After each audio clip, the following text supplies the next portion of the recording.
चाहिए। अब बातों ही बातों में महादेव जी ने पार्वती जी से पूछा कि पार्वती जी आपने क्या खाया? तो पार्वती जी ने कह दिया, महादेव जी जो आपने खाया वही मैंने भी खाया।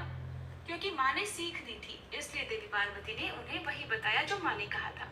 वहां से निकलकर ईसर गौर जी पीपल के नीचे आ गए। ठंडी छाव में थकी हुई पार्वती जी को भी नींद आ गई।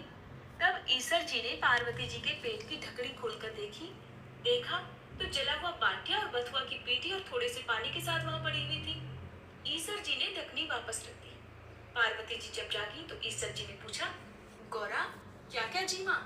तो गौरा कहने लगी, ईसर जी जो आपने जीवा वही तो हमने जीवा था।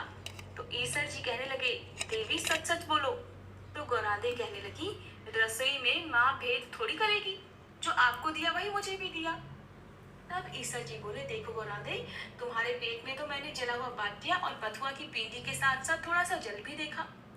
गौरादे को जब ये पता चला तो बड़ी नाराज हुई। गौरादे माँ पार्वती जी को कहती है, बड़ी नाराज हुई, कहने लगी, देखो भगवान, आज तो आपने मेरे पेट की ढकनी खोल ली, ऐसा जगत में फिर कभी मत करना। पीहर की बात ससुराल और ससुराल की बात पीहर में कभी नहीं कहनी चाहिए। पार्वती जी इतना बोली और ईसर गौरादे जी वापस कैलाश पर्वत के लिए रवाना हो गए। आगे देखा तो राजा के यहाँ शहनाइयां बज रही थी, लोग खुशियां मना रहे थे। रानी बहुत खुश थी। गौरादे बोली, कुंवर होने पर इतनी खुशी होती है? हे महादेव, आप तो मेरी कृपा करके गांठ खोल ही दीजिए। तो ईसर जी बोले, पार्वती, मैंने तो पहले ही कहा था, मेरी गांठ खोले नहीं खुलेगी। आगे घोड़ी के बच्चा हुआ देखा तो वो अपने बच्चे को बड़ी प्रेम से चाट रही थी। घोड़ी बहुत प्रसन्न थी। पार्वती जी बोली, भगवान अब तो मेरी गांठ खोल दो। तो महादेव जी बोले, देवी ये गांठ नहीं खुलेगी।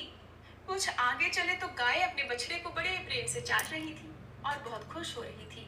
उस गाय की मालकिन भी बहुत खुश थी। पार्वती जी सोचने लगी, अगर जानवरों को बच्चों के प्रति इतना प्रेम है, इतनी उमंग है, तो फिर मानव की तो बात ही क्या होगी। और ईसर जी से कहने लगी, हे भगवान, मेरी गांठ खोलो, नहीं तो मैं अब एक कदम भी आगे नहीं चलूंगी। तब ईसर जी बोले, अब कुछ नहीं हो सकता, मैंने गांठ लगा दी सो लगा दी। थोड़े दिन बीतने के बाद पार्वती जी ने अपने शरीर पर लगाए हुए उपटन से एक पिंड बनाया और उसमें प्राण फूंक दिए। उस बालक को रखवाली पर छोड़कर पार्वती जी स्नान करने चली गई। कुछ देर बाद भगवान आए। द्वार पर एक बालक को खड़ा हुआ देखा तो अंदर जाने लगे, लेकिन बालक ने उन्हें अंदर नहीं जाने दिया।